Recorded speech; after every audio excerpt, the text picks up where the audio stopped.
fat four, run that show. Whole ring shake when we step through ropes. Main event smoke. Who want more? Can't stop, won't stop. We the fat four. We the fat four. Chant that name. Whole card ours. We control that game. Hands in the air. Feel that roar. Can't stop, won't stop. We the fat four. We the Fab Three and it's Hump Day. Hump day. Listen, we back again, ladies and gentlemen, and we got a special visitor. Shout out to the mamas, welcome to this S4UWrestling podcast number 92. We are on our way to 100. That is the Caribbean one. This is JoJo with the little one herself. The original mama's the one and only little mamas. This is where she will be referred to on this show. That is the main event, John, of course. Yes, sir. Back from the beaches, back from the barbecue pits, and back from the unwanted guests, but which we'll get to later on. Hopefully, there's enough time for some story time with main event. Oh yeah, we got some stories. Yeah. Grab your popcorn.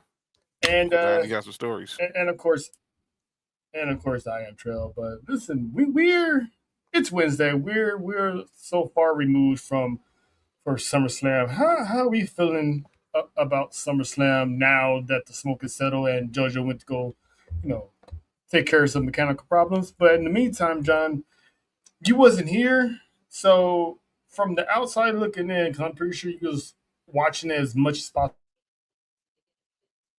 On your vacation. Shout out to y'all in the Rose Game compound. Yeah, I did not miss him. Overall, I did not miss him. Overall, now that it's over, what did you think of SummerSlam? It was good. I thought it was a good show. Overall, I didn't see anything. I mean, maybe you didn't need maybe there was maybe a couple matches that didn't need to be on there, but outside of that, I thought it was overall it was a good PLE. Loved all the surprises we got and some of the changes and which we will get to. We're gonna discuss, but it was good overall. It was a good show. I mean, if you were rated, okay, what would you have rated SummerSlam before night 2, and what would you rate it after night 2, or is it still the same? I'll say before night 2, SummerSlam Saturday, I would give it about a 7.5. I would give SummerSlam Sunday an 8.5. So I would give it it'd be somewhere between overall. I give it about an 8 or a 9. Wasn't a perfect show, but I give it. It was but it was above par, and the action was on point. It was. And like you were saying, I mean, night 1 was kind of a lackluster, but we did have return on night 1, and that was the Viper. Randy Orton. Listen. No. I'll say it's Daddy Orton. I'm not doing that. Anyway, the Viper Randy Orton. Yeah. The Viper Randy Orton. Listen, before I continue, shout out to Nessa, because for the past couple of months, all she wanted for Christmas was Randy Orton to be back. And what did the wrestling gods do while she was on vacation?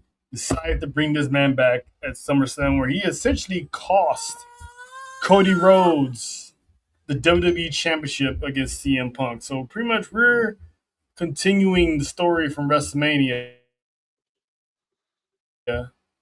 which, one can argue Orton should have been number 15 by now, but, that's neither here nor there. Mm-hmm. But Mrs. JoJo, we was live. We got days. It's been days now. How are you feeling that the man, the legend, the Viper, as you call him with the other nickname, is back in WWE and pretty much going for Cody? I'm so glad Daddy's home for us. I am so happy that he is back. Who's us? For the ladies, okay? For the ladies, I'm doing this for the ladies, okay? Gotta be a little specific. Sheesh. I mean, shout out to the Caribbean DJ, by the way. We all got microphones and headsets now. Shout out to us. Listen, I had to. computer tripping and still tripping. But you know, it looks good on you. So you got the little ponytail going on. Sorry. Because we've been missing him, and he's gonna start regulating and listening to voices. That's all I need. That's all I need. Yes, ma'am. Yes, ma'am. Indeed. John, your thoughts of seeing that RKO? Because last time we saw RKO was Vegas, and now he came back in Minnesota and pretty much picked up where he left off. It was total shocker. I mean, you heard whispers about he might be making his rounds about real soon be back in the be back on TV, and then next thing you know, he just out of nowhere running the perfect route like he Justin Jefferson, and boom, RKO's Cody out of nowhere. Then the wink into the camera was the trademark, and then just like, you know what? Yeah, I'm out. I'll see y'all later. And it was Vince Jordan. No pun. Sorry, Michael Cole, but it was Vince Jordan. And wrestling is a better place where certain people are around, and he's one of them. Mm-hmm. And I'm glad you said that, because shout out to the perfect segues. Wrestling is a perfect place when he's there, and also when he's there. Yes. Listen, we heard rumblings that Kevin Owens was going to be back, but we're the believe it when we see it people over here. Mm-hmm. And when Nick Aldis decided to make it a triple threat, I was like, oh, okay, it's going to be KO. Now it was Gunther. All right, he's doing him solid. He's, best for business. But when he said, I never said anything about a triple threat, I'm making this a fatal four, I'm like, uh-oh. I'm like, Big Cass isn't due till Monday. And I'm like, it ain't Ilya. And then we heard the infamous theme song of one Kevin Owens. Listen, man, I was at the movie theaters in Burbank. I lost my talked to Jean. He was still on the beach sipping on the Mai Tai when Kevin Owens made his return. What were your thoughts? And were you able to control the person you was with when KO came back? Okay, so I'll give you full story time right quick. We were on the road back to the compound. So we're literally on the highway when this match happens, and a certain passenger was doing double duty because they had to make sure a certain tribal chief was make sure they were fed and not crying on the way. It kept crying on the road back to the casa, and she almost lost her. You know what? Forgetting that she had a baby in her hand, but Can I say it? Yeah. Since you're not cussing, can I cuss it for you? Yeah. She lost her fucking mind.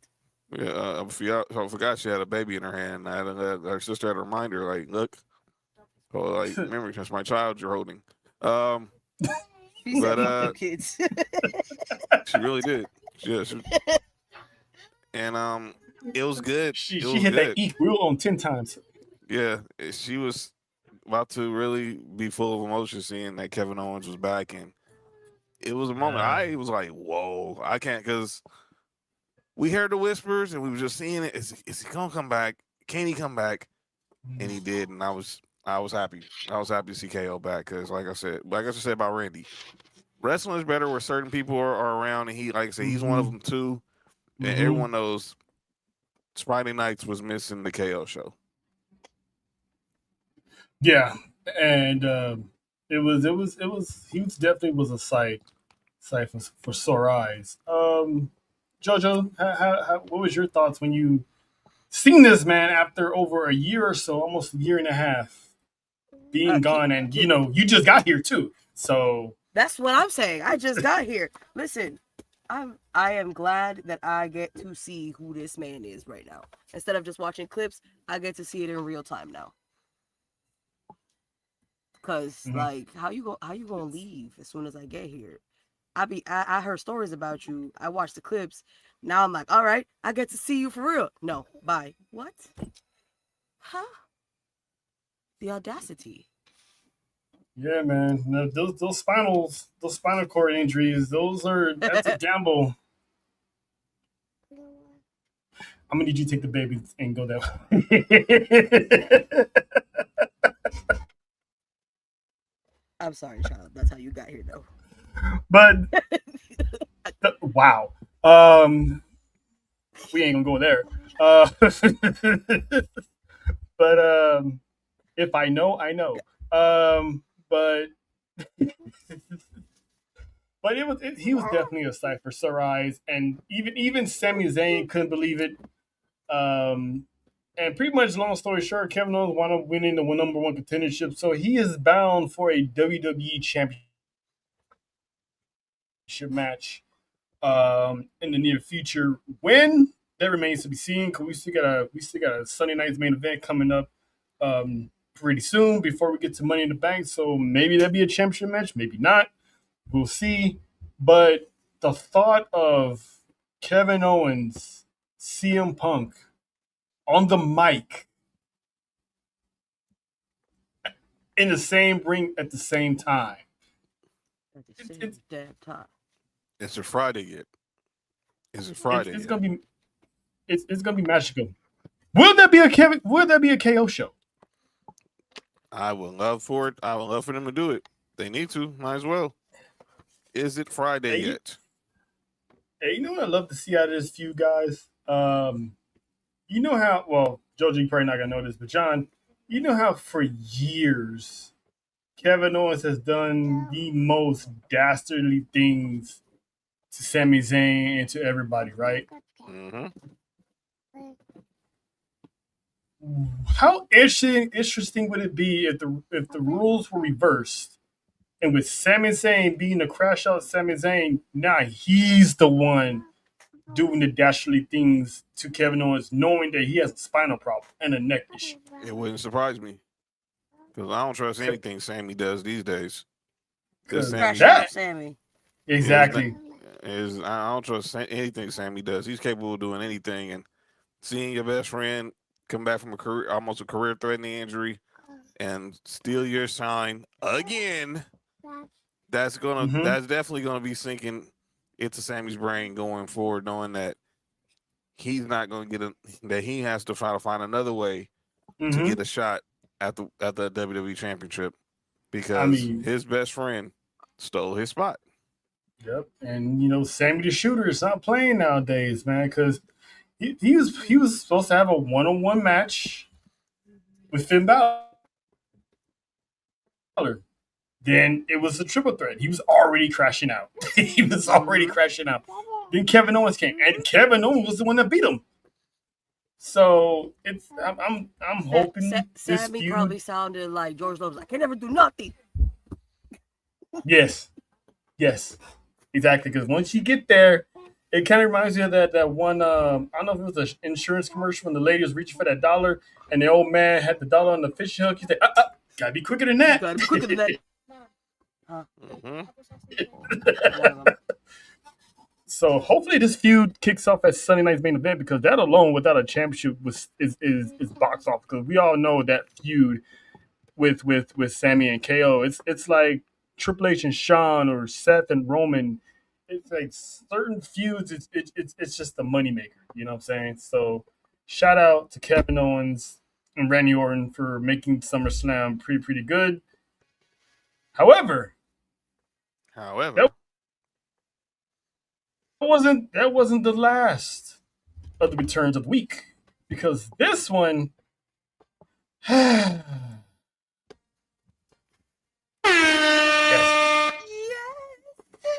Listen.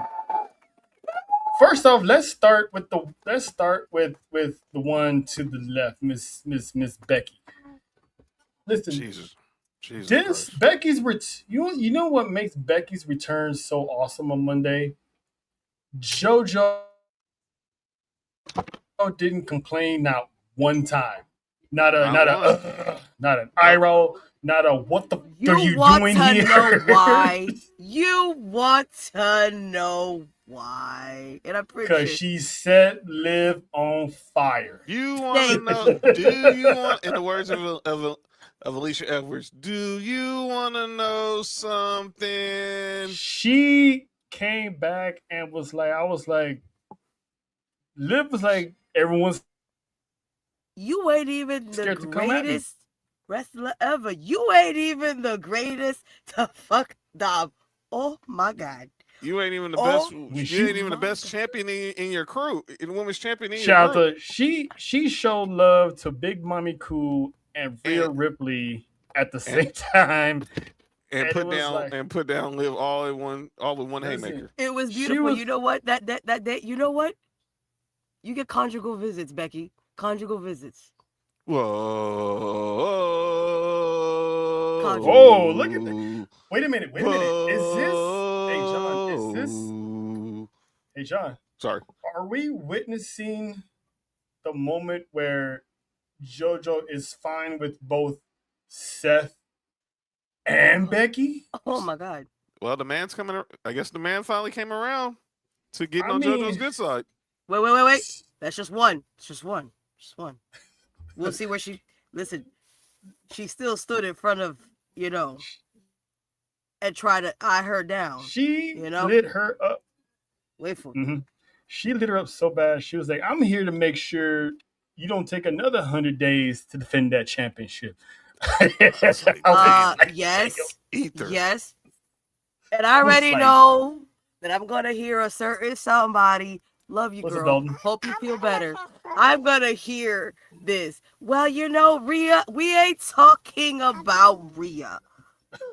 We're talking about this one right here. Okay? Okay. And even if that certain someone wanted to bring up Rhea had one title defense before her injury. Mm-hmm. And we still been waiting for Liv to do something. Yep, she was a glorified valet. It's as Miss Becky. Because Liv was laughing all the way to the bank until she hit her with that, you wasn't the best, greatest women's champion to smash Dominic Mysterio. Her face changed. she went from ha ha ha. Oh, Yeah, she couldn't even respond. That was Oh, a mic drop. and That was then- a mic drop and right before Put it in the fridge. and before she even had a rebuttal, I'll the figure it out. pyro went off, Just so they can stay and the cool. Chilean mommy herself, Stephanie Barker, Huh? made her long-awaited return from injury and to regather, re-energize. Because again, this woman has been wrestling since she was a teen, nonstop for over a decade, maybe two. Mm-hmm. Just go So watch she Unreal. needed that break. She needed that time off.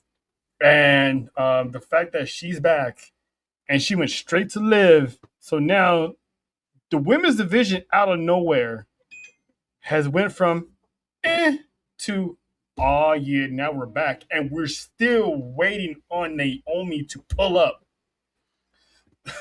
I have the most best gut feeling that she go pop up. I'm gonna cry.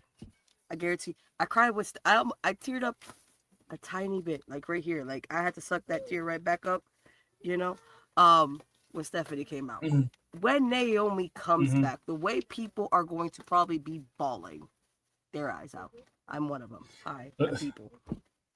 She is, and obviously she's gonna go straight to the Women's World Championship because that's the championship she did not lose. The baby made her do it. Jimmy made her do it. So, Jimmy. so she's already gonna have three people gunning for her and that championship, and we're not gonna forget about Roxanne and Raquel, even though Raquel has an IC title. I mean, she took a stray when Becky was like, "I already made that championship famous, so I'm good." you could tell on her face she was insulted. Mm-hmm. She was like, the girl, I already had that for a little bit. Now I'm coming for that one right here. But she held her finger like a mom. Mm-hmm. But yeah, it was hilarious. But I can't wait to see what Liv's gonna do next because Crown Jewel is in September. Wait, no, wait. Usually Is it September? October. It's October. November. October, Yeah, November. Crown Jewel's in October somewhere. And again, we still got Saturday night's main event. Mm-hmm. Sunday night's main event put up. So we might have a championship match for Liv's title. we will see. But I'm excited for the women's division. It feels like the women's division is back. So now we got a good division on SmackDown and Raw side. So I'm happy with that. And speaking of SmackDown, SmackDown was about to get a new signee real quick because Lola Vice just completed her NXT run by losing for the first time in an underground match to Killer Great. That armbar counter was chef's kiss.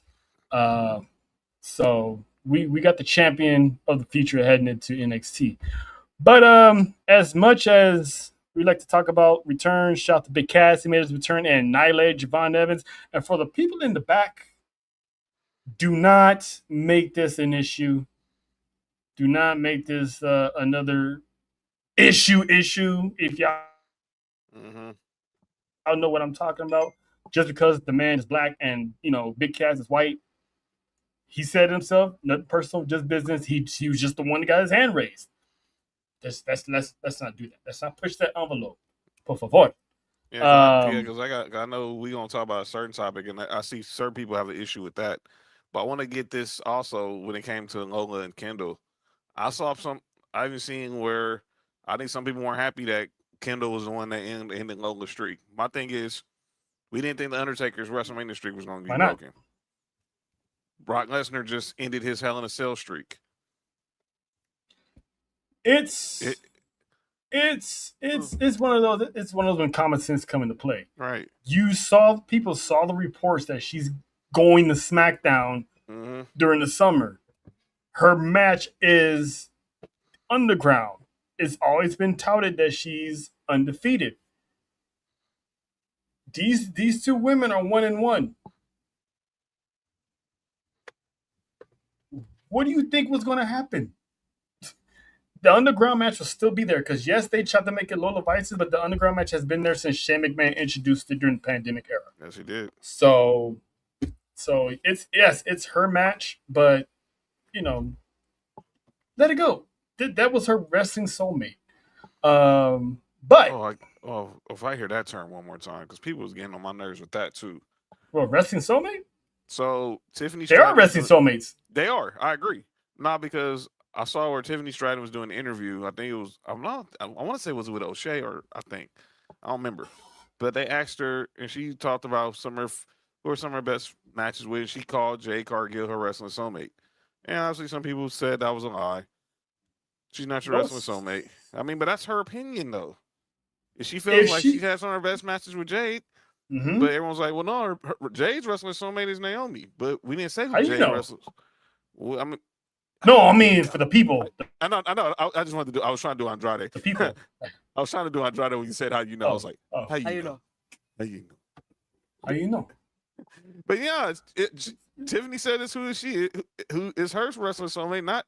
And we've seen the 3 matches they've had, and they've been pretty freaking good. I mean, I wouldn't mind seeing a trilogy out of that one, but it's just people need to realize you don't know who these people have the best chemistry with in the ring. And if it's Tiffany and Jade, if Tiffany chooses Jade, then so be it. That's her kindred spirit. That's her wrestling lifer. So you can't get mad for someone's opinion and how they feel about another person. So like, go touch some grass. What's going on, Channel X? What's up, y'all? My bad, JoJo. I got your video coming in. Uh-oh. Doing Pop Warner helmet. Shout out to Pop Warner. Shout out to football season. It's all those kids playing in Pop Warner. Y'all stay safe out there, kiddos. It's hot as hell if you playing ball. Stay hydrated, please. Out here. But as much as we love talking about these returns, we gotta talk about the departure. The big news. Tuesday morning, the Beast Incarnate went to Pat McAfee's show, fresh off of losing his match to Obafemi in Hell in a Cell, which, again, loved the match. Ending could have been better, but that's just me. But he officially confirmed that he is now retired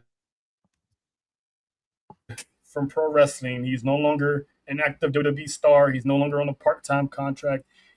The man's done. Which some of us kind of knew it was going to happen because SummerSlam was in Minnesota, his backyard. He even got a Minnesota like introduction from Paul Heyman, so shout out to Paul. Um, check out the list of accomplishments this man has had over his 25 plus year career. He was at the time the youngest WWE champion, wins it in his rookie year by defeating The Rock. Then tries out for football, goes to New Japan, wins the IWGP Championship. I totally forgot about that. Then when he lost that championship to Kurt Angle, he goes to UFC, and in 4 matches becomes the World Heavyweight Champion. Then he becomes the undisputed World Heavyweight Champion of UFC. Comes back to WWE, starts the Suplex City era.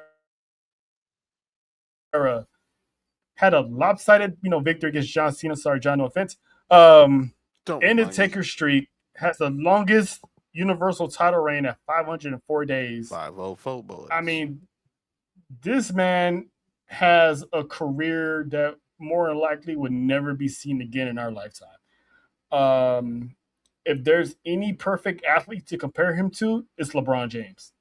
Because the conditioning this man has put himself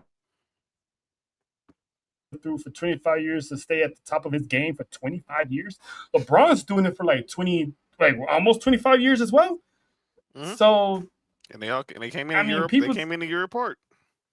Exactly. And people say Brock Lesnar, Obafemi is the next Brock Lesnar, but no matter what Obafemi does in his career, and he has a long career ahead of him, he's not gonna duplicate what Brock did. I mean, undefeated in high school wrestling, was a 2-time NCAA All-American, heavyweight champion in wrestling. You know what I'm saying? Went to UFC. There's no way Hope is gonna do all that. No. But shout out to Brock. JoJo, you was able to come back to wrestling when Brock was still here, whooping ass. Your thoughts on the Beast Incarnate? I wasn't here when he was whooping ass. He was here when he got back. Oh, when he got back? Oh, yes. He came, he destroyed, he moved somebody up, and he left. And then he came back, did it again. and now he's retired. Listen, stop doing that. So emotional. I thought you were gone. Felt like I said, like a funeral. We said our goodbyes. We gave our flowers. You came back. I'm like, give me back that flowers. You play too much. I mean, on the interview with Pat McAfee, he was legit done after Mania. He admitted that he was done. Mm-hmm. For some reason, he came back, and when he kept taking those bumps from Oba, he was like, yeah, I can't do this no more. So you're at that certain time when it's time to hang him up, when you can't take a bump like that from a guy like that anymore. But John, man, your thoughts on lived it. The career? I mean, technically it is 25 years, but let's not forget he took that multi-year layoff, but he's still been active combatantly for 25 years. Look, man, this dude came on the scene when I graduated high school, and he was already older than me. I graduated high school in 2002. That's when Brock Lesnar came on the scene in pro wrestling. And 2 months after I graduated high school, he graduates. He pretty much did the same equivalent in wrestling, because you beat arguably the biggest star in the world at 24 years ago at SummerSlam. You beat The Rock face to face. Became the youngest undisputed WWE champion in history. You go at the peak of your power. You decide, WWE's, I've pretty much mastered everything, so I'm gonna go try something else. Didn't work out with football, but he goes over, does, like you said, New Japan. People forget about that moment in time with him becoming the IWGP World Heavyweight Champion. But then he shows up in the UFC, beats Randy Couture, becomes UFC Heavyweight Champion, and then one night after Mania, we got introduced to Suplex City. And the crazy part is, as much as I remember Brock's young days from obviously beating The Rock at SummerSlam, his match with Kurt at WrestleMania 19, him and Goldberg at the Garden for 20 in their last match, and both getting stunned out of the building by Austin. This era from 2012 to 26, we gonna remember a lot of what Brock did. From you said it. From what he did to Cena at SummerSlam, ending Undertaker's streak, stealing Money in the Bank from Mustafa Ali. Yeah. But it was a great boombox, though. It was. And then coming back, taking some time off, he comes back, has this epic feud with Roman. We get to see him at Mania against Omos. Obviously, that was, try to put Omos, that was a showcase match. And then he comes back again during John Cena's farewell tour and said, you know what? I got a little bit left in the tank. Let me show y'all why I'm still who I am. And then he finds the guy who he's been looking for to be the next him, and finally pays him forward. Wait, that whole year was his retirement tour. Think about it. From SummerSlam last year to SummerSlam this year, it was his retirement tour. Yep. And I kind of figured that too. That it was going to be a retirement tour, especially when they announced that it was going to be in Minnesota. Yep. The moment they announced SummerSlam was in Minnesota, we knew this was it for Brock. And then he shows up after Cena loses to Cody, destroys him at WrestlePalooza, goes into War Games and cleans house, goes into the Royal Rumble and cleans house, does open challenge, then everything happens with Oba, and now here we are today. See you in the Hall of Fame, Brock. Yeah, and I have a feeling we're going to see him in Saudi at WrestleMania when he takes his rightful place. Dude, we are getting old when you see Brock Lesnar going to the Hall of Fame. That's insane, right? That's insane. You know how rare it is to watch someone from their rookie year all the way to them getting to the Hall of Fame? Yes. You know how blessed you got to be alive to see all that happen? I'm not going to feel that way. The last time I felt that way about someone in the Hall of Fame was when Shawn went in. And then, obviously, we've seen Triple H. But that's the thing, though. We didn't see Shawn's entire career. Right. That was the closest. That was the closest I've gotten, because when I got into wrestling in the '90s, that's when Shawn was entering his prime. But we saw Brock from day one. We got to see Cena from day one, Batista from day one, Orton from day one. Anybody from 02 and beyond, we've seen pretty much from day one. Yeah, the OVW class, we've seen all of them from day one. It's insane. It's unreal. Shout out to Brock, man. I mean, the dude, there's not gonna be another Brock Lesnar with those accolades in our lifetime, because the man's done it all. And on this last leg, he was speaking. Him and Oba had that chemistry, they was having fun with this feud.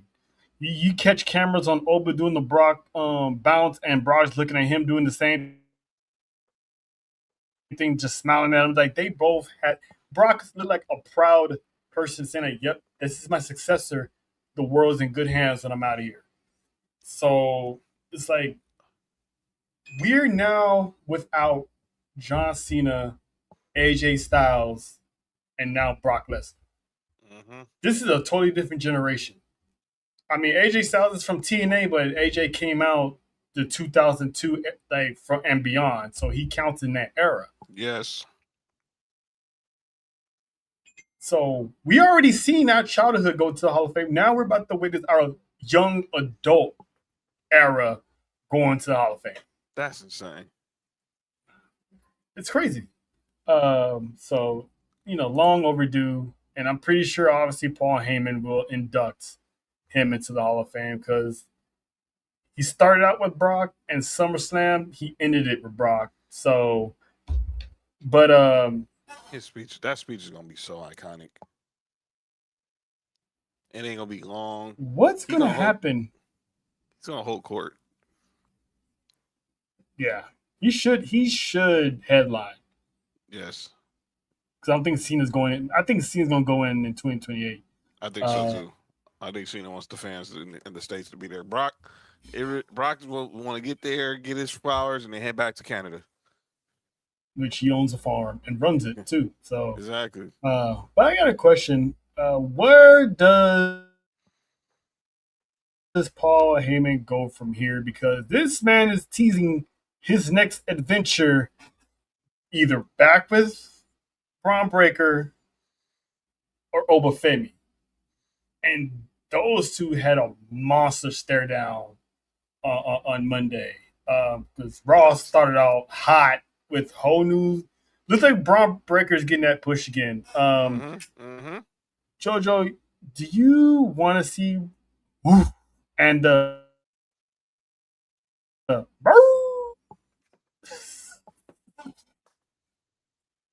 you muted. Black eyes. Hi. Welcome back. Oh, and she froze too.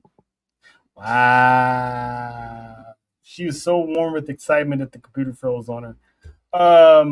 Yes, I want to see it. Okay. I don't know how to get there. Maybe that's gonna be the match we see at Sunday night's main event. But we got to get there. Where do Paul Heyman go from here though? I think Braun Breaker's. I think it's Braun Breaker. As crazy as it be with him and Oba. Not saying Oba doesn't need Paul Heyman. You don't. But I don't think but it does. It doesn't hurt. It doesn't hurt. But I know the magic. I know what Paul Heyman's gonna do for Braun Breaker. I know what he's gonna do for Braun Breaker. I know Oba's already pretty much he can handle things on his own. But if Paul Heyman wanted to align himself with the ruler, you're not gonna get any no's over here. Listen, if he's aligning himself with Braun Breaker, that means Braun Breaker's eventually leaving the division. Because he did not take his eyes off of Obafemi at all when he made his entrance. Even when Oba was gone, he was still staring at the ramp. Like that man was caught in a trance to the point that he squashed Joe Hendry in under 3 minutes with a spear. Jojo, your thoughts on your continued thoughts on Braun Breaker and Finn? Those are two monsters right there. Another more Titans against a Titan kind of thing. So I would think that would be an absolute banger because one, they're both still young. So you can tell that those are going to be like massive blows. In those fights. Yeah, because what Triple H did was like he hit the reset button because now we're on storyline wise, we're on the road to Saudi 2027 at WrestleMania, and he's already been hitting us with teasers. He hit us with the teaser of Stephanie and Becky Lynch. Now he hit us with the teaser of Braun Breaker and Obafemi. Like, Braun is about to get that rocket back on him because it should have never been taken away from him in the first place. So it's like they hit a whole new reset. So hopefully this sustains for a long period of time and not just because it was the night after SummerSlam. Right. So we shall definitely see. Speaking of 2027. Fast Four might be going on another trip. Big moves. Because it was reported. Royal Rumble destination has now been made official. It was down to either Arizona or Miami, Florida. And it was made official that they're going to Glendale, Arizona for the Royal Rumble next year. In February, we don't know what date yet. Has yet to be announced. But I'm pretty sure once the year winds down, we're going to get that announcement. John, you ready for the desert? Look, man, I've been to Arizona around that time of the year. I'm ready for it. It get cold at night, but I'm going to have hoodies for days. I got hoodies, so I'm not worried about it. if I'm looking at my calendar, I'm estimating that if it's gonna be, it's probably gonna be that Saturday, which is February 6th, which is the week before, and obviously the following week is Super Bowl weekend. So we know it'll be Yeah. either it'll probably be Yeah. that Saturday because Sunday is gonna start all the festivities for Super Week. So in our city, by the way, make that be clear. The Royal Rumble's happening in happening 5 hours from here, an hour flight away from here, and Super Bowl is gonna be here in LA. So I think it's gonna be that. I'm down for it.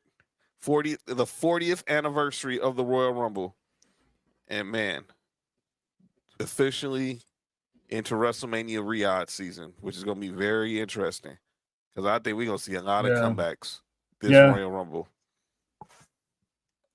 Oh yeah. If they hold everybody out, well, I don't think they're gonna hold Naomi out till then. But EST, shout to Baby Romeo. The EST should be good to go for the Royal Rumble when that season comes around. But JoJo, we all wanted to go to South Beach in February, but how you feeling about WDB going to Arizona? And mind you, it's gonna be in February, so it's not gonna be as hot as you would think. Well, that's gonna be a discussion because Rumble and the trip that we're trying to do and not gonna do that both. But that is true. That is true. Yeah, got it. Can't wait for that. That can't wait for that. That become official. Can't wait for that to become official. I can't wait either because that's gonna be.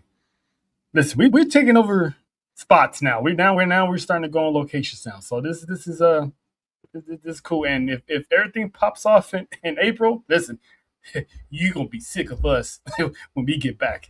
New York, it's gonna be like one of those. City dreams. Soon as we land, we're gonna be like, well. Look what New York has here. Where Brooklyn at? Stay away from Brooklyn. Just take me to the Garden, man. Just take me to the Garden, man. So all I want to do is get a picture. Take me to the Garden. Take me to Yankee Stadium. We're gonna go to the BX, Manhattan. But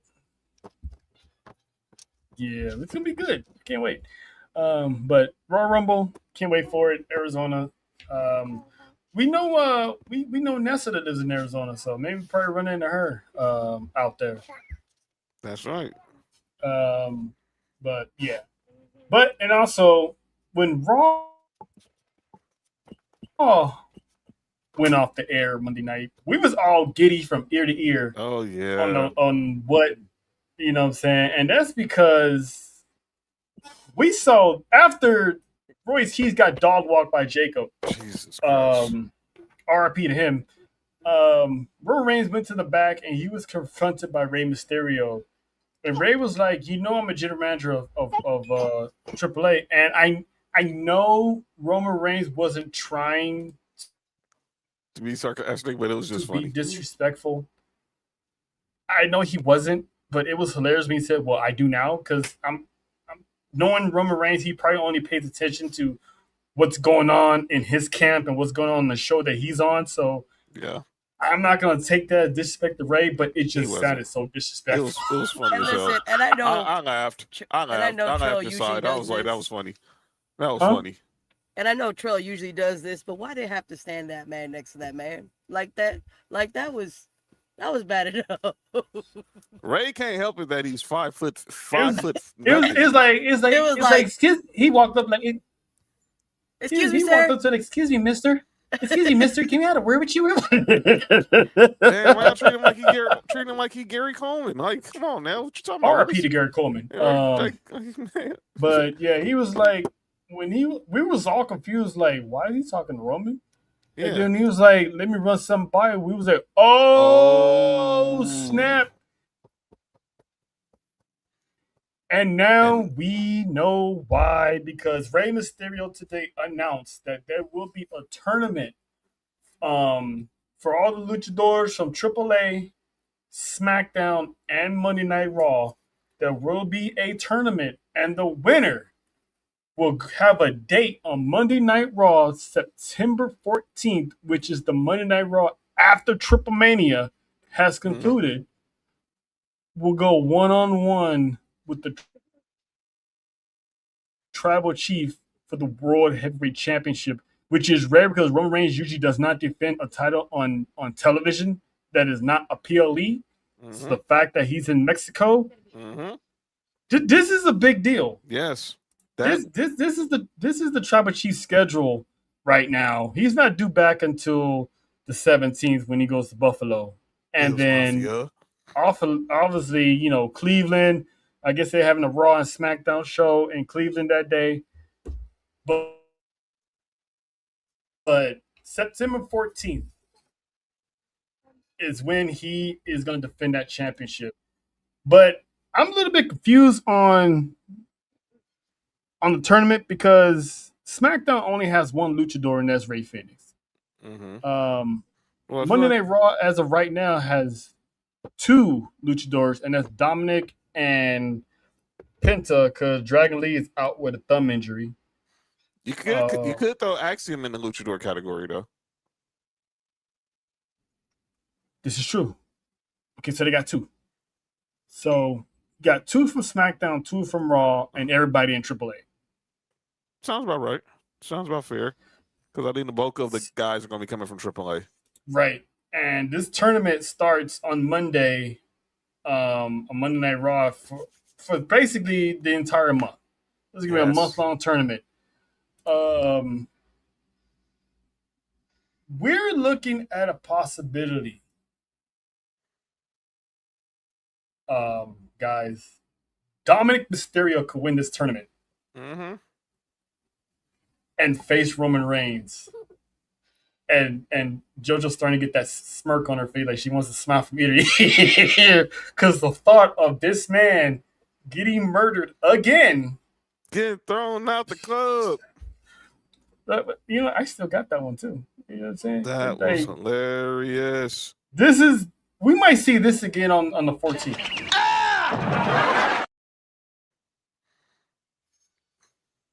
Yup.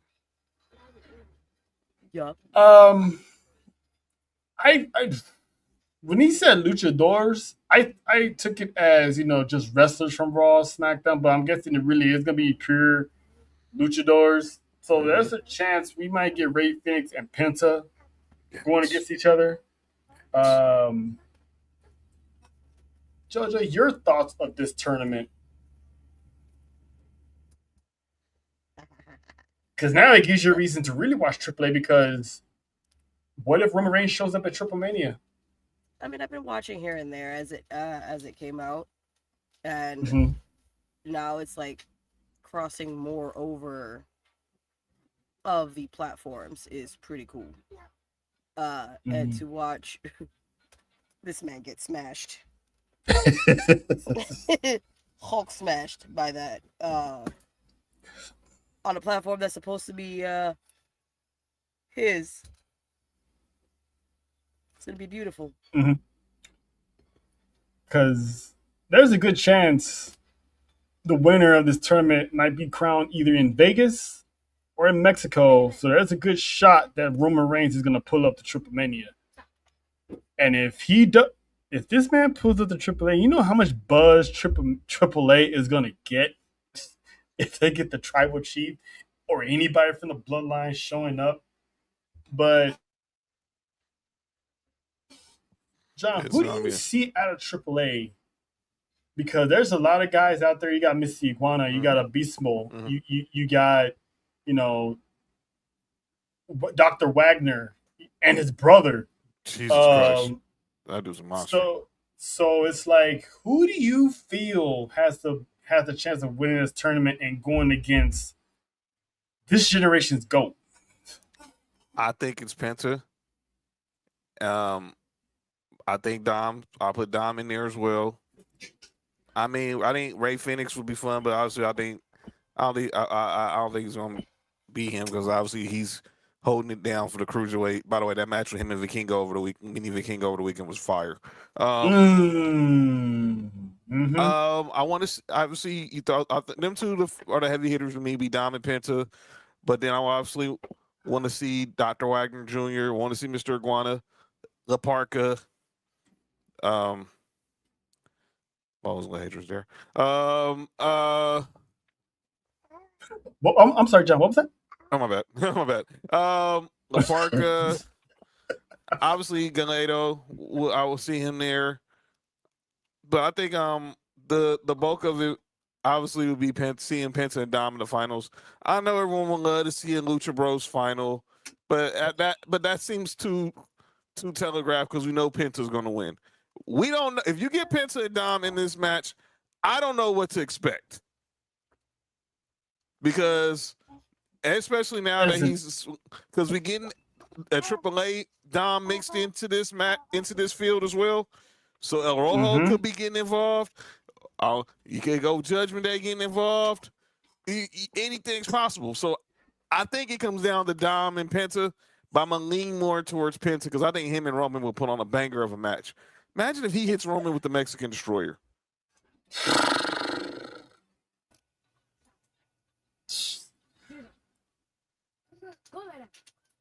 If El Rojo or Judgment Day get involved, the Bloodline's getting involved.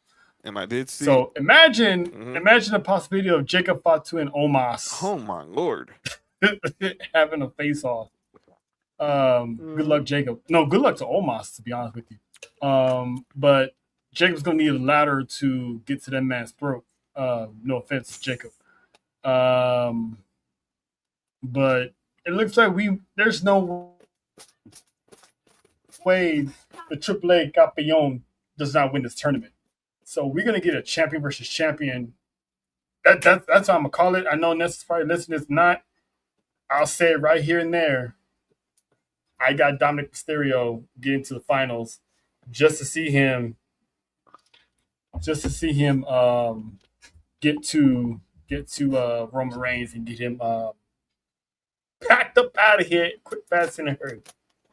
Does he hold the AAA title? Because we know him and El Grande Americano are meeting that weekend. Oh, I forgot about that. No. Well, I mean, he has backup now. Yes, that's what I'm saying. I don't know. And you saw Dorian get in the ear of Mini Vikingo too. I wonder what was that about? Yeah, it looks like Vikingo might be 86 out of that group. And the fact that Dominic Mysterio is there, he pretty much lost his spot. Vikingo just lost his spot. Yeah. You know what I'm saying. Yeah. But we'll see. But let's get to Yes. Bloodline real quick. Yes. Yes, sir.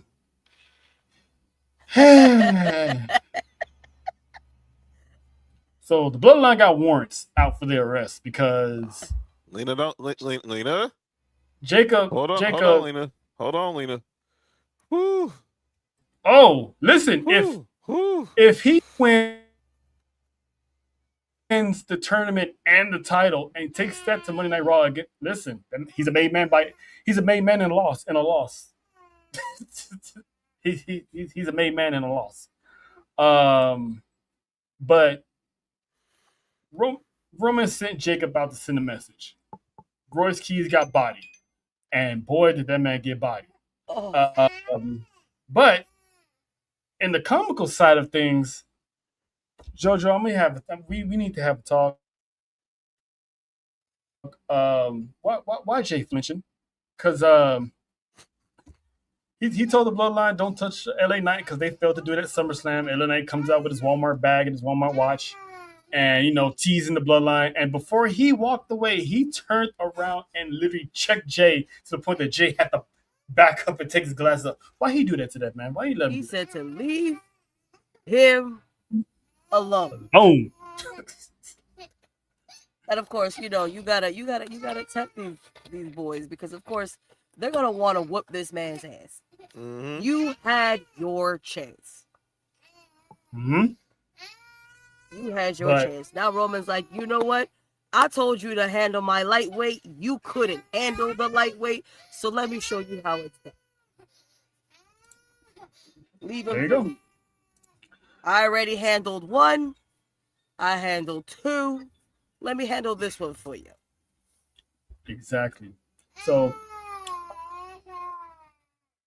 I'll bring up the bloodline also because we all see how people are saying that these stars are not getting over, they're not getting opportunities. So I sat back and I did some not research, but I thought back ever since 2020. Mm-hmm. Every major storyline always involved the bloodline. Roman Reigns in the bloodline. So Mm-hmm. is this bloodline storyline holding back a lot of these stars from getting their shine? No. Step your game up. What do you think, Jojo? What was the question? I cut out for a second. Is the bloodline holding a lot of people back from getting because LA Knight hasn't had a title shot. Karrion Kross never had a title shot. Drew McIntyre failed at his title shots because of the bloodline. So do you think the bloodline's holding them back, or is it one of those that's a personal thing? I feel, but this is me just coming into it and watching it. I love the bloodline, don't get me wrong. But find a way to also put the spotlight on the other stars as well.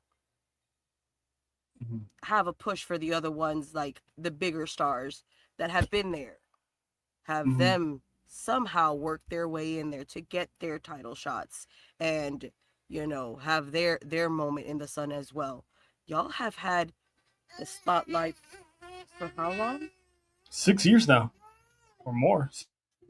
Definitely 6. Going on 7 6 and a years. half. I understand Roman's gonna hit you with Mhm. the we hold the business up, this, that, and the third. And I know I'm gonna get shot. I could already hear it. Sorry, Faith. Sorry to all the sorry to all of you. Mm-hmm. 6 years is good enough. Y'all could have your big, segments. Yeah, y'all could be the big family. Y'all could be the mafia, the Samoan mafia, if you will. But give these other stars also the shine as well.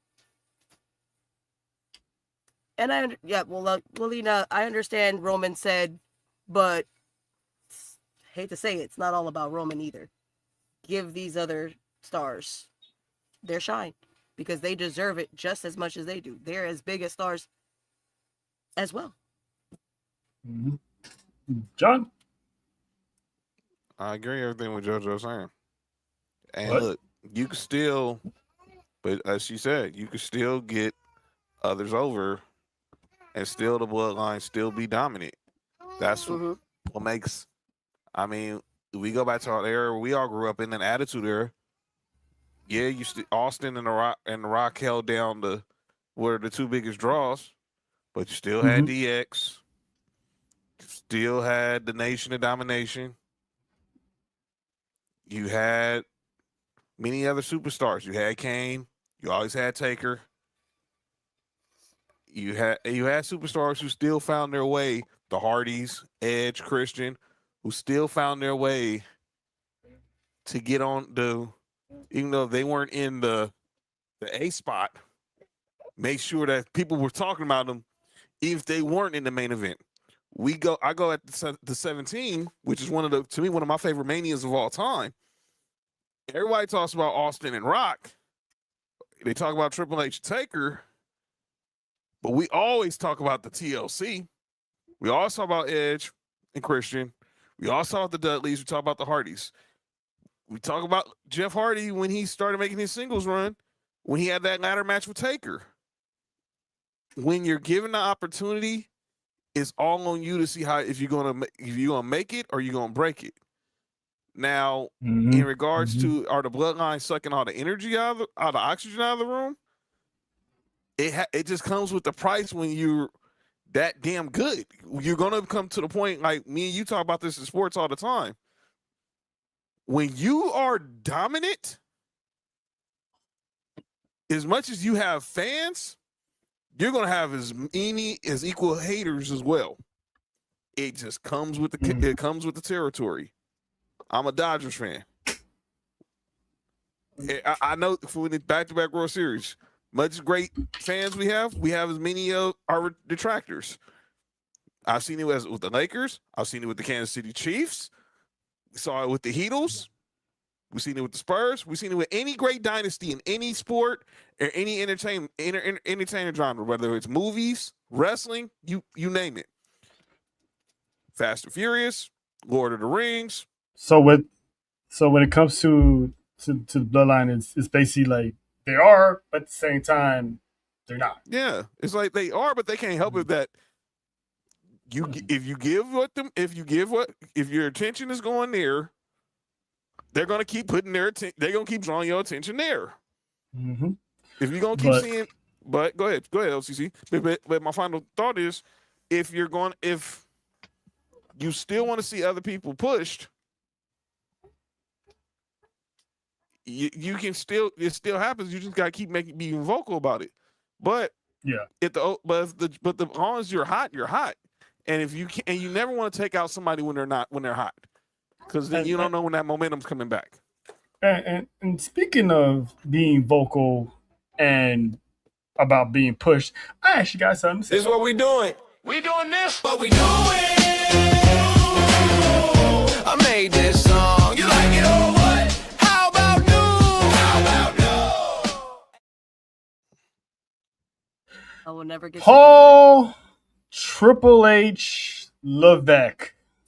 Come on down, sir. Get your wrestling in. Get your wrestling in. I don't like doing this, but it's one of those. I hardly ever put him on the hot seat, but this is one of those.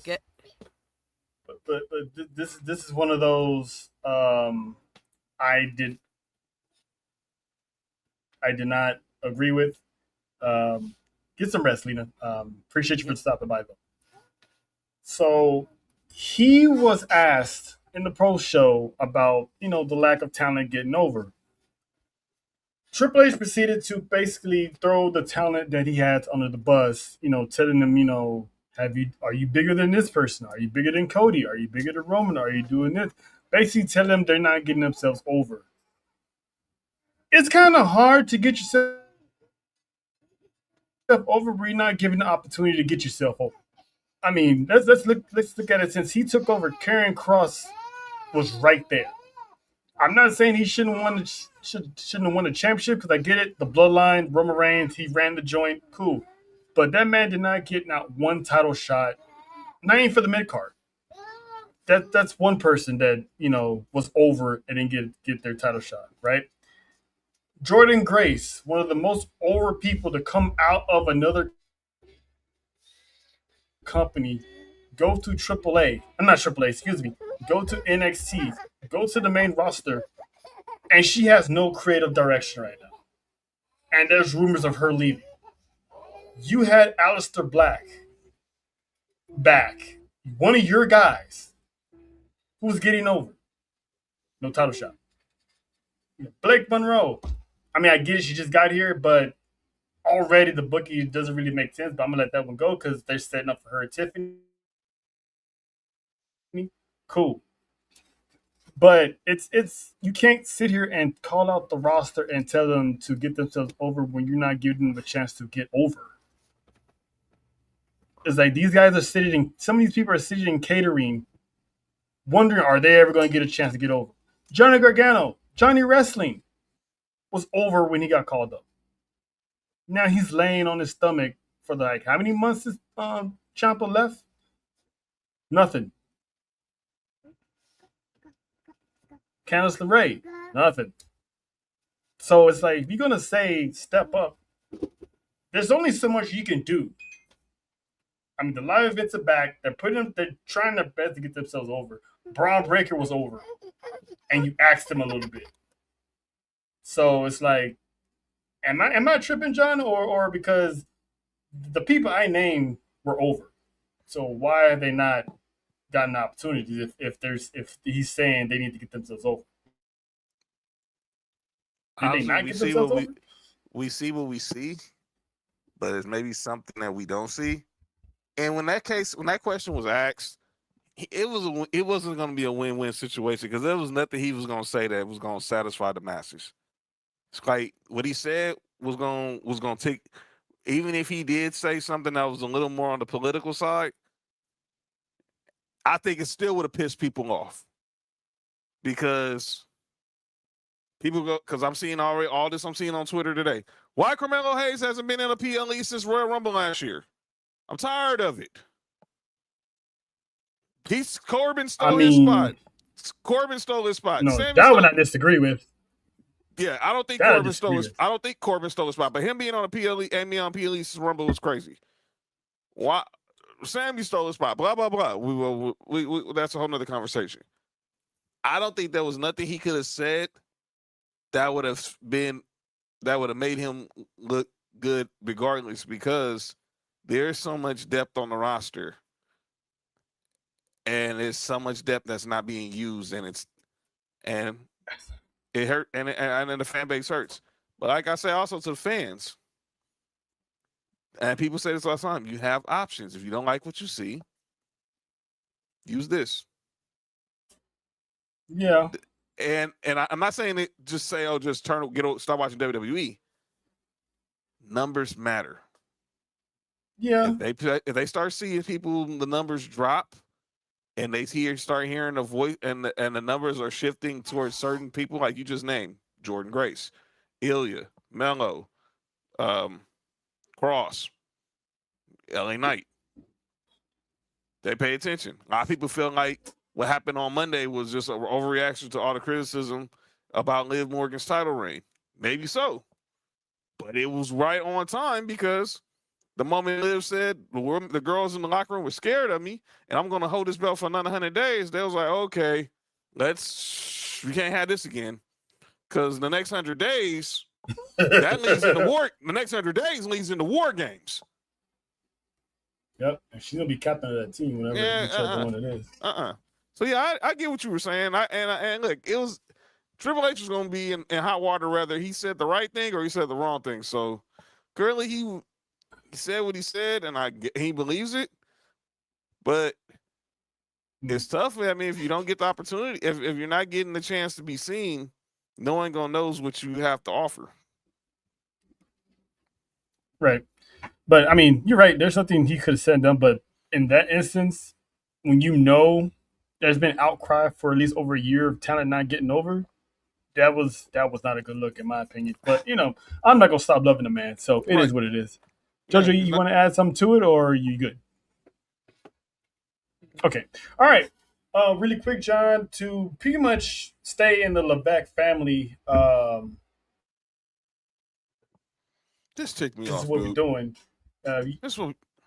You had an issue? So, obviously, SummerSlam was a success, and obviously the Levesque family had a really good weekend. Obviously, Triple H on the business side, Stephanie McMahon obviously doing her podcast and everything, interviews, all that. But it was also another member of the Levesque family who had a moment. Von Evelyn Levesque, Triple H and Stephanie McMahon's youngest daughter, son, God bless America. You could just look at her, you could tell that's Stephanie to the core. With her daddy's nose, unfortunately. But damn, don't do that. Don't do that. But that's Stephanie. That's little Stephanie. That's little Stephanie. That's little Stephanie. Before you continue, Jojo, we heard you got to sign off. You're a little under the weather yourself, so we appreciate you for hanging tough. Is that my fault too? One. Probably. No. It's his fault, not mine. Second boyfriend drama. But anyway, exactly. You have any final words before you peace out? And don't do the girl like that. That's my signing off. Don't do the girl like that. Please. I'll be listening. Leave her alone. She did good. She's talking to you. Oh, so the thing is, 15. She's 15, and she get this moment, and everyone. She's saying don't do her nose like that. Oh, I'm sorry. I know. It was a low hanging fruit. I apologize. I apologize. Right. I love the kids. But catch JoJo tomorrow. Marsha Mize with the homie Big JT and the return of Cheech. So we love you, JoJo, once again. Happy anniversary for being here with us 1 year. You know what I'm saying? And you have a beautiful night, and I will check on you tomorrow. Talk to you tomorrow. Tomorrow. Good night, Yeet. boys. See Good ya. night, everyone. All right. Bye. The women of the Fab But, Four stay under the weather. Her that had it. I'm dealing with moms. I get home. Mom's got sick. So man, it's been crazy. It's been crazy. It's been crazy weather season for the Fab Four. But I'm gonna get back to my point about Evelyn. Von Evelyn did a great job singing "God Bless America," but the vitriol this young girl got because people knew who she was, and they all tried to say, "Oh, they was just hiding. They didn't want to say on TV that that's Triple H and Stephanie's daughter. Oh, she only is nepo baby alert, nepo baby, and all this." The kid is 15 years old. Let her have her moment. We know who daughter she is. Why? Just because the graphic didn't say Von Evelyn Levesque, we're y'all in a tissy? Just because y'all got beef with her dad, y'all beef with her mom, or if you have any beef with her mom, which is I don't know why, but here's the deal. Think all the stuff this young girl goes through just knowing what her last names carries all her life. Her mom, her grandparents, her dad, her uncle, her great grandfather. I don't know. All that weight this young lady carries, and we're mad because, and we want to slander her because she got to sing "God Bless America" because her daddy's the boss. Boo-hoo! Find me a river, dude. Stop slandering and stop picking on kids. Makes no damn sense. They really don't. I mean, that girl obviously she did a good job singing. Really did. Because I knew she looked familiar, and then when I realized who it was, I'm like, oh, that was pretty cool. But I mean, there was nothing wrong of having their daughter do that. There was if the girl could sing, she did it. If she couldn't, they would have been like, nah, that's okay. We will get. They just pretty much saved money on paying an artist to come out there That's it. That's basically what it was. and, and sing. So shout out to that young lady. She did an amazing job with that. So yeah, people who always got to attack kids have really no life at all because at the end of the day, they're kids. So and if you've seen Stephanie on her show, she's talked about when people mess with her kids, you don't want that wrath. You know how evil but, she can get. But with that being said, man, let's get into our final acknowledgments. And ironically, both our acknowledgments are females. But you go ahead first. I was going back and forth, so I'm assuming you probably took the person I didn't use. So I No, I got the one you were talking about. okay. I mean, I'm talking about your acknowledgement. I was going back and forth with two people, but I went with this one. La Mera Thunder Rosa becoming the first Mexican woman to win both the AEW Women's World Championship and the CMLL Women's World Championship. Obviously, AEW they're at Grand Slam Mexico tonight, so and CMLL was well represented on the card too. I think, had a house show yesterday as well. Congratulations, Thunder Rosa. We got to see her a couple months ago at the House of Glory show against Brittany Brooks, and now she's holding gold again because she is well deserving of being a champion. Gracias. Congratulations, La Mera. You did it again. Another record for the Tijuana Warrior. All right. Now, my acknowledgement. I've been holding this one. That's why I didn't bring it up. Mm-hmm. So there was a women's ladder match. That was going to be my other option. I figured you would pick this one. That's why I went with Thunder. On Sunday, and What the winner was someone that I've called for the entire time because I was looking at it logistically, and she was the only person that made any lick of sense as far as winning it. Now the thought is, were they actually going to do it? Was the question. But one Chelsea Green won the interim WWE Women's Championship when she pretty much played dead after being hung upside down on the ladder by Tweedledee and Tweedledum, aka the baddie section. Michin and BFAB. I mean, looking back, I would not be mad. I would not be mad at. I would understand if Jade gets mad at them because they basically gave her the championship. But anyway, that's neither here nor Mm-hmm. there. This woman has a long. If you really follow Chelsea Green's career, the woman, don't let the Karen character on WWE fool you. This woman has had plenty of matches. She has won the Knockout Women's Championship, the Knockouts Tag Team Champions. She's a former, if I'm not mistaken, 1 or 2-time WWE Women's Tag Team Champion, United States Champion, and now interim WWE Champion. Triple Crown Chelsea. And what did she do, John? She went to the post show and she dedicated that title win to one Michael P.S. Hayes. I'm pretty sure some of you are probably saying, what does that matter?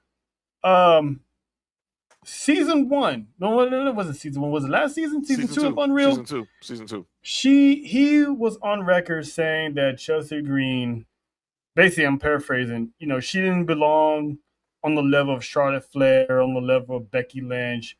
All she was good for was to help get the other stars over, help the other talent look good. So basically, calling her, she's nothing good but just a jobber. That's all she was supposed to be. Help to get other people over. Everyone who knows me knows how much that ticked me off. And it ticked off the IWC to the fact that they came to Chelsea Green's aid. And Chelsea Green did not forget, because when she won that championship, she was like, I'd like to dedicate this match to Michael P.S. Hayes. So I'm glad she did that because she was offended as well. She let it be known that she was offended. So to see this woman as WWE champion, it warms my heart. It warms my heart because you know what, John? WWE was listening to me for the entire week or 2 weeks because I called for Raquel to get a championship. She got the Intercontinental Championship. I called for Chelsea Green to win something, put her in the main event. We got ourselves a new interim champion. And also, with that being said, we all know what's coming on the horizon for Chelsea Green. Because eventually, Rhea Ripley will be back with her championship. So, because it's on record that she revealed that she has a slightly torn meniscus in her knee, so they're rehabbing her, taking as much time as possible to get her ready. So, as of now, the target date for her return is October 10th at Money in the Bank. That's where they are hopeful to have her return and have a title unification match to crown the undisputed WWE Women's Champion. So if everything goes well, John, we're looking at a 2-month title reign for Chelsea Green. That's dope. And hopefully one title defense at Sunday Night Main Event, or maybe before then. What up, Holy Shit? Good to see you. Y'all did y'all thing over the weekend. Shout out. What's up, good peoples? What's up, good peoples? Had the big watch party down in the 313. Shout out to Mike D. Coley was in the building. Y'all did y'all thing. And shout out to them, man. They be on the news channel stations too, man. Shout out to y'all, man. Saw y'all my local Good Morning Detroit type stuff. Shout out to our peoples. But back to Chelsea. Hopefully she gets one title defense under her belt before the inevitable happens, because eventually Rhea Ripley's we don't know for sure if she's coming back at Money in the Bank. That's just a target date that they're hopeful to have her back. So we got her all through August as Women's Champion and all through September as well as Women's Champion, barring any title loss. Hopefully she doesn't get the Sami Zayn treatment and loses it within 90 days, because everyone that was in that match got a storyline. That's right. Jade has Charlotte. Tiffany's gonna be busy with Blake Monroe. Lash Legend's the only. Yeah, Jessie Jane wants the United States Championship as well. Hell, we might get Jessie. They might pivot and have Jessie Jane challenge Chelsea can Green see for that it. championship. That literally thought just literally crossed my mind literally just now. Have Tiffany screw JC Jane, and then you have JC Jane versus Tiffany Stratton for the championship. Yeah. Or there's Blake Monroe too. So Tiffany time is gonna be on borrowed time because she already got 2 females breathing down her neck. But Last Legend is another person that can probably challenge her for the championship. But I'm just happy for Chelsea. Shout out to, and she also won Moment of the Night by ESPN. So now technically she is Chelsea 2 belts. Yes. So I will give a salute to Chelsea Green. So shout out one of Canada's greatest exports. Yes. And all y'all people's mad that she won and still bitching over that. That she won? People were upset. People still bitching over that stupid Sophie Cunningham meme. Let it go. Let it go, dude. Please. Let it go. Come on, man. Listen, you know what? We're gonna deviate for a little bit. You know what I did not have on my bucket list, John? A white woman getting canceled for standing up for women's rights. Oh, don't worry. I talked about it last night, and I'm still going to talk about it now because Sophie Cunningham spoke about it again today. So it's like, damn. And I think what she said today is going to be the closing chapter of it. Why we keep talking about everything besides basketball with the WNBA? And that's what thing we're doing with Chelsea Green. We're that upset over that point. Go watch the whole footage. DeWanna Bonner was pointing her finger back at her, too. Angel Reese did it today. Angel Reese did it last night in the game, and she was taunted. She didn't get a technical foul for taunting. I don't think she was racist. I think she was talking trash. We upset over Chelsea now because of this whole Sophie Cunningham crap, and Sophie Cunningham's not even MAGA, and neither is Chelsea Green. Stop it. Chelsea Green can't even vote in the United States because she's not a citizen. Yeah, but anyway, she can't even vote. But the fact that, it was so much unneeded hate that this woman had to turn off and deactivate her Twitter. And she still triumphed, became women's interim champion. So, not only suck it to PSA, but suck it to everyone around the world who wants to dogpile this woman for no apparent reason. She is our women's champion right now. She is the face of SmackDown. So,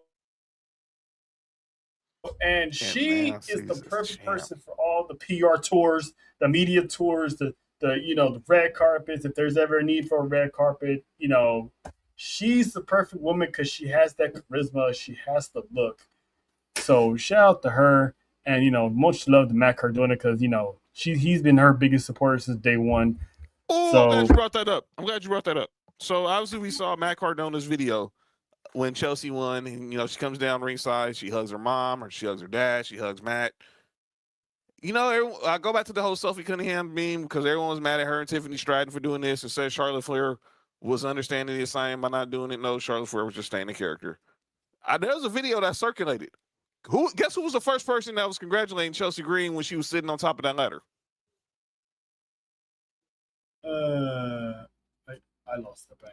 So there was a video that circulated from the rampway, and you see as Chelsea sitting on top of the ladder, she's hoisting the belt up in the sky. All you see is Charlotte Flair and Tiffany Stratton cheering her on, and she's got the victory. Okay. Clearly, Charlotte Flair F's with Chelsea Green off camera, but on camera, she keeps the main thing. It's only about Alexa Bliss.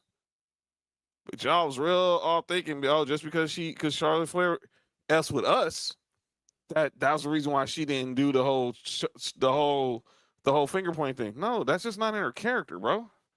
But I digress. But at the end of the day, shout out to Chelsea. Yes, because we love Chelsea. Happy for her, man. I've been wanting this, and we finally got it. So she is leading the new era. I can't wait to the celebration on Friday night. And hopefully this time they give her a celebration right then and there, and not like when she won the United States Championship where she had to get her celebration like 2 weeks later. Yes. But yeah, man. Shout out to Miss Green. So,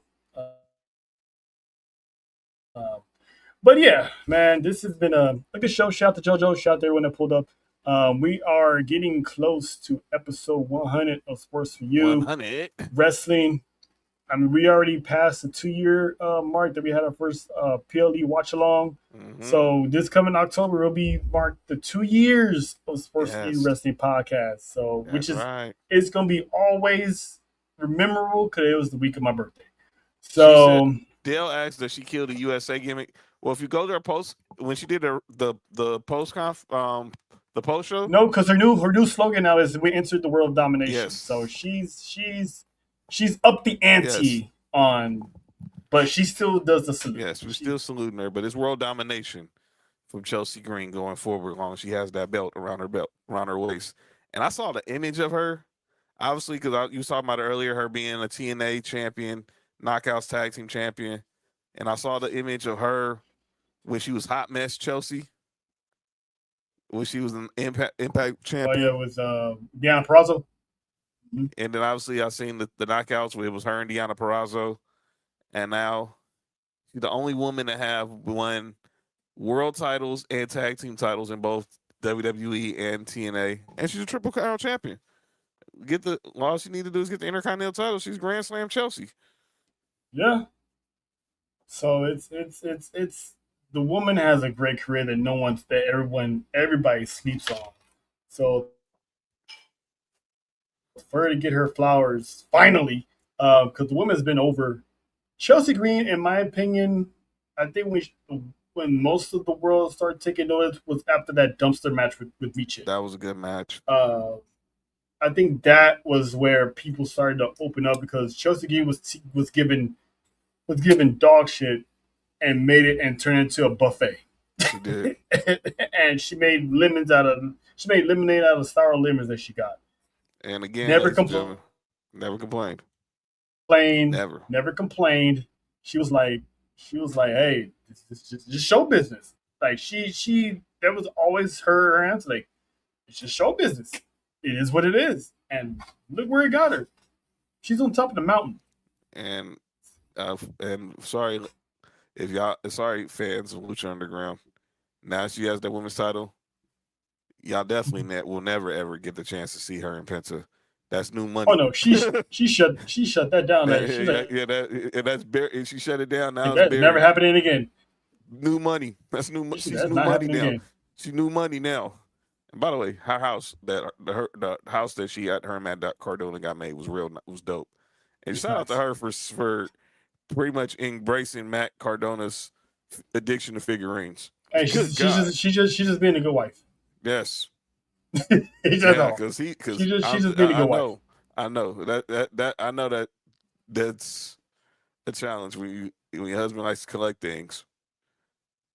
But yeah, he had a lot of collectibles. But husbands got to deal with women collecting. Husbands got to deal with their wives collecting shoes. Trust me, that they don't even wear. Trust me. At least the figurines are collectors items. They got a whole little case and everything, not just thrown everywhere. Mm-hmm. You know what I'm saying? So listen, when she said Unreal was the greatest answer of all, it's like I'd rather him be collecting figurines than be collecting women. That's it. That's what a lot of women want to say, but sometimes they're too afraid to say. And I'm glad she said it because there was some woman who was watching Unreal was like, you know what? I feel the same way too. Maybe I should leave my man alone. Yeah, Maybe I should leave my husband alone. You know what? You're right. He's collecting Pokemon cards, but at least he's not collecting phone numbers. You know what I'm saying? So I think women like Chelsea Green can teach a lot of females out here. Really, we was in the hotel. We was going back to the hotel room. I was watching SummerSlam on my phone, and the guy getting on the phone was like, that's the SummerSlam, right? I was like, yes, sir. I was like, yeah. Like my wife was like, he always be trying to tell me how to ask him, how can I find that where that wrestling at? I was like, just go to ESPN or Disney Plus, and y'all have it there. Boom.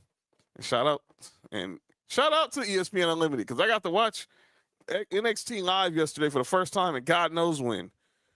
Yeah, we had covered it last week about the partnership and the merger of NXT and also the TCW and Peacock with YouTube.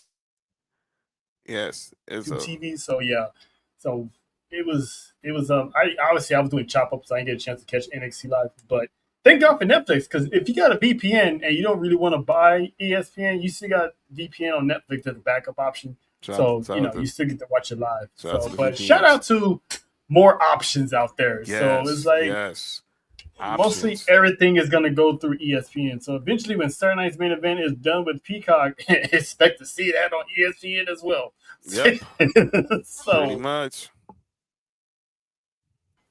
Just get ready. Just get listen, ready. YouTube TV and ESPN is the best way to go. But yeah, we gonna get out of here, man. Check us. 5-4 be back Monday. Travel Warzone. Enjoy AAA this weekend. And then of course Friday night SmackDown. I was gonna say I'll pop up on ATD, but no, I gotta go see Spider-Man this Friday. So, and I know you saw it. We didn't get a chance to see it. I know we was planning on it, but it didn't happen because we ended up at Pier 99, and then the boys wanted to go back to the beach. And yeah, when we got back, by the time we had to get back in. We got back to the hotel room. Was like, all right, it's SummerSlam time. So we didn't get a chance to get to see it. But yeah, we wanted to go back to the beach and show up to talk on me. I understand. Hey man. The beach Friday was better. The spot we were at Friday, and Tessa said this. The spot we were at on Friday on the beach, that was where all the white people were. Well, the spot we were at on Saturday, that was the hood. That was us, the blacks, browns. But the spot we was at Friday when we first pulled up, there was nothing but the Caucasians, pretty much on that side of the water. But we're, on the other side, we was out on Saturday where the wind was blowing. That was where the people of color were because they was literally right next to the water. But it was dope. We here at S4U do not firmly agree to the logic of one Jonathan A. Watson. I'm just saying. That's what he said. I didn't think about it, but there was more colors on the side we were at on the beach on Saturday than it was on Friday, but it was all nice except for the wind. That wind was kicking on Saturday. That's good. At least it wasn't as hot. Nah, just the canopy blew the canopy broke the canopy, unfortunately. So Johnny couldn't get his money back. So trash. But it was, that was man. One of the stories. Check out the boys on Friday for 2 days. And Trail, mm-hmm. I gotta say this to you, my brother. Congratulations on Drew Breeziana going into getting that gold jacket on Saturday. Sean Payton will be his presenter. That's that Hall of Fame game tomorrow night. With the Panthers and Arizona. That'll be the first time we hear from Drew Brees before Saturday when he gives this iconic Hall of Fame speech. I can't wait. Him, Larry Fitzgerald, Roger Craig, Luke Kuechly, Adam Vinatieri will all be there getting inducted. But Drew Brees will be the man who will close out the night, who will close out the day. He is the man beyond it. Close out the day. One of the greatest quarterbacks to ever lived. Yes, I cannot hear his speech. But we'll be back Monday for more Tribal Warzone and what's next. Now that Roman Reigns is on a week vacation, what will the Bloodline have up their sleeve now that Royce Keys is out? Who is next? Because it looks like that the process of elimination, Royce Keys is out, LA Knight's up next, and we all know where this is leading. Mm-hmm. It's one Solo Dolo. Mm-hmm. So we'll see y'all on Monday. Deuces, y'all. Peace. It's the legend. It's the legend. It's the legend.